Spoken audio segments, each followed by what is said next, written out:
प्रणाम।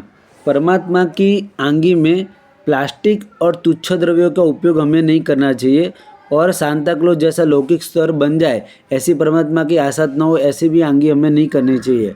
परमात्मा के ऊपर की आंगी वो कोई उपसर्ग नहीं है। अरियन चरणम में भी हम शक्करवत्ते बोलते हैं तो उससे भी अंगरचना की पुष्टि होती है।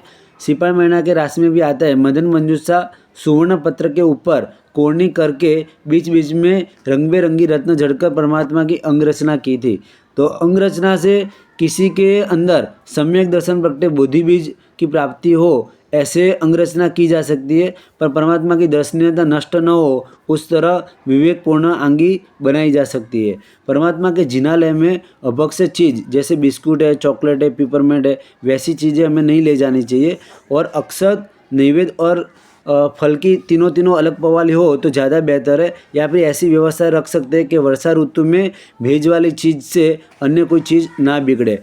और धूप जब हम प्रगटाए तब धूप हमें फूँक से मांगलिक नहीं करना है पर हाथ से ही मांगलिक करना है। प्रणाम।